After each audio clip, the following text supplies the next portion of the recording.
Yo, it's your boy Rod, back with another hotel video. It's only $30 a night, and it's in Cebu City, the Philippines. I'm gonna show you all the tour, and then you're gonna have to come check it out for yourselves. Let's go. All right, guys, so this is the entryway. This is the Hop Inn in Cebu City. Now, this is just a budget-friendly hotel. It's just the basics, nothing too fancy. Here's the bathroom. Hey, what's up? You know, toilet, got your bum gun right here. That's a super necessity out here in Asia. And then like a little shelf for your toiletries. Then they don't have like a curtain, but they do have the glass divider. I actually prefer this more than other things. There we go. Shower, basic, you know, anything that you need. All right, now moving into the main area. It's just a little studio hotel room. That's all you're gonna get, you know what I'm saying? So right here, I have my hat covering over the AC thing because it's way too bright when I'm going to sleep. So that's a little traveler's hack. Put your hat right there. That way it could block out the light. You know, and a nice little blue background. Look at this. Big queen size bed, or actually that's a full size bed, my mistake. And then over here we have a view of Cebu City. Pretty nice, right? Look at this. Very modern, very developed. Definitely better than Deltona, Florida, where I spend the majority of my life.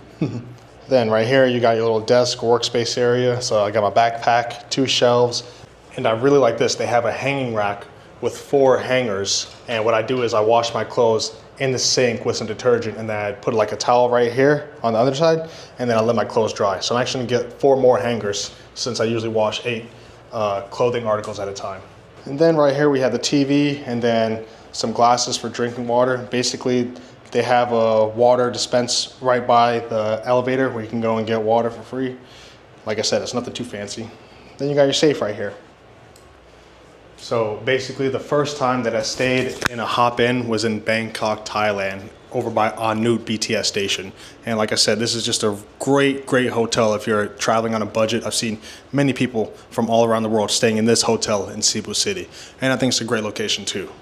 So like I said previously, I know this is only $30 a night. That might be expensive for some travelers and stuff like that, but I'm always looking for somewhere that's clean, affordable, and just has the basic amenities, all right? I don't sleep in hostels anymore. I did that in the military when I was sleeping in open bays, and then after I got out, I stayed in multiple hostels, and I realized that for me, I can't sleep around other people. I need my own like square room by myself with no one in the same room as me. It's just personal preference.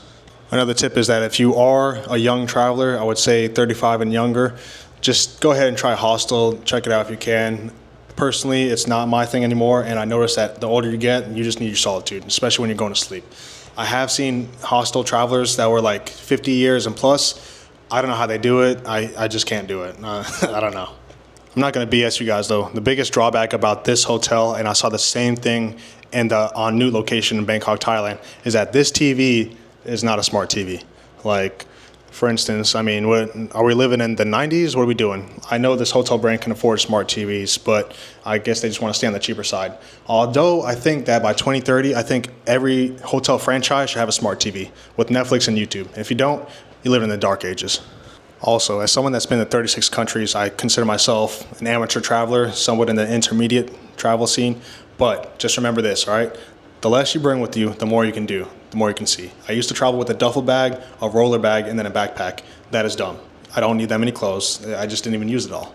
And now I just travel with one backpack. That's it, all right? And I also weigh my backpacks before I go to the airport. And I always try to make sure that it's under 10 kilograms, under 7 if I'm in Asia. And then when I'm at the airport in Asia, I just put on my backpack, throw in some of my extra stuff inside my pockets so that when my bag is weighed, it is 7 kilograms. Pro tip. And if you guys want to see in a future video, I can break down everything that I bring with me whenever I'm traveling. But basically, I have 5 pairs of underwear, right? Then I have 4 shirts, and then I have 4 shorts. So the reason why I have that is because I don't think I need that many stuff, right? I have 1 dress shirt and then 1 pair of pants that's considered a part of the shorts. So I know a lot of you guys that are on the higher end of things whenever it comes to luxury might think this is a silly hotel to stay at, but remember, I'm traveling on a budget, and that's just the way it is for now. In the future, I'll stay at higher end locations, but I care more about seeing the world than I do about staying at a fancy hotel because that's what I can afford right now. Although it is rainy season in the Philippines, I didn't get to do much on the nature side of things, and that's all right. But I just want to thank you all for being here and watching my video. I really appreciate it if you subscribe and like. I'm almost at 1,000 subscribers, and I've been doing YouTube for over a year now. So please, I'd really appreciate it. Take care, my friends. Love you. Bye.